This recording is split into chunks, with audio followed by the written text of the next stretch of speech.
நிலையும் அதற்கான தீர்வும் அப்படிங்கிற அந்த தலைப்பில் முதல் அமர்வு பார்த்தோம். அதில் என்னென்ன விஷயங்கள் பார்த்தோம் அப்படின்னா, உலகெங்கும் முஸ்லீம்களுக்கு நடக்கக்கூடிய விஷயங்கள் ஒவ்வொன்றும் தனித்தனி நாடு சம்பந்தப்பட்ட பிரச்சனை கிடையாது. அது உம்மத் சார்ந்த பிரச்சனை, இஸ்லாம் சார்ந்த பிரச்சனை, முஸ்லீம் சார்ந்த பிரச்சனை, அது கிடையவே கிடையாது. அதே மாதிரி அல்லாஹ் ஒரு பணிக்காக ஒருவரை நியமித்தான் அப்படின்னா அந்த பணியில் அல்லாஹ் கொஞ்சம் கூட சலுகை காட்டவே மாட்டான். அந்த பணி நீங்கள் செய்கிறதுக்கு உதவி வேணால் செய்வானே தவிர இந்த பணி நீங்கள் செய்யாமல் இருக்கிற அந்த எக்ஸ்கியூஸ் மட்டும் அல்லாஹ் ஒத்துக்கவே மாட்டான் அப்படிங்கிற அந்த ஒரு விஷயத்தையும், இதற்கு முன்னாடி சென்ற உம்மத்துகளை பற்றி அல்லாஹ் எப்படியெல்லாம் குரானில் சொல்கிறான். இதுக்கு முன்னாடி நபி ஸல்லல்லாஹு அலைஹி வஸல்லம் அவர்களுக்கு முன்னாடி யூனுஸ் நபி கூட எப்படி அல்லாஹ் அந்த தன்னுடைய அந்த பிடியை கடுமையாக பிடித்தான். நபி ஸல்லல்லாஹு அலைஹி வஸல்லம் அவர்களை எந்த மாதிரி எச்சரித்தான். நபி ஸல்லல்லாஹு அலைஹி வஸல்லம் அவர்களுக்கு கொடுக்கப்பட்ட ஒரு தீன் அனைத்து துறைகளிலும் வழிகாட்டக்கூடிய ஒரு தீனாக இருந்தது. அதிலிருந்து நாம் வெறும் வணக்க வழிபாடுகளும் சில சடங்கு விஷயங்கள் மட்டுமே நாம் எடுத்துக்கொண்டு தீனில் பெரும் பகுதியை நாம் என்ன பண்ணிட்டோம், நிராகரிச்சிட்டோம்.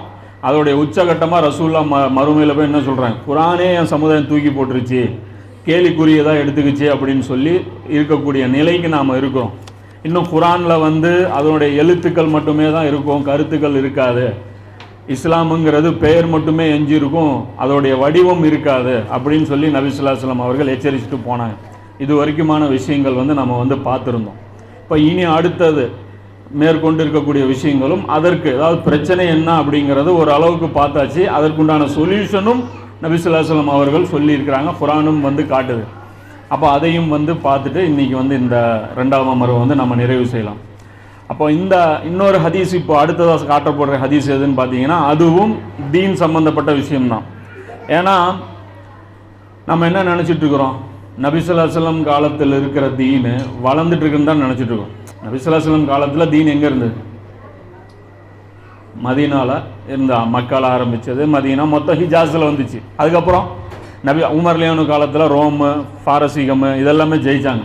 அதுக்கப்புறம் பரவி பரவி பரவி பரவி மிகப்பெரிய ஒரு சாம்ராஜ்யமாக தீன் வளர்ந்துச்சு. இன்றைக்கி முஸ்லீம்களுடைய எண்ணிக்கை எங்கே இருக்குது? உலகத்தில் அனைத்து பகுதிகளிலும் இருக்குது. 5 பேர் இன்றைக்கி பூமியில் இருக்கிறான் அப்படின்னா அதில் ஒரு ஆள் யார்? முஸ்லீம். அந்த அளவுக்கு அல்லாஹ்வுடைய தீன் வளர்ந்துச்சு. ஆனால் நபி ஸல்லல்லாஹு அலைஹி வஸல்லம் என்ன சொன்னாங்க, முன்னறிவிப்பு செஞ்சு போனாங்க, தீன் வளரும் நாங்களா தேயும் நாங்களா? தேயும் தான் சொல்லிட்டு போயிருக்காங்க நபி ஸல்லல்லாஹு அலைஹி வஸல்லம் சொல்கிறாங்க.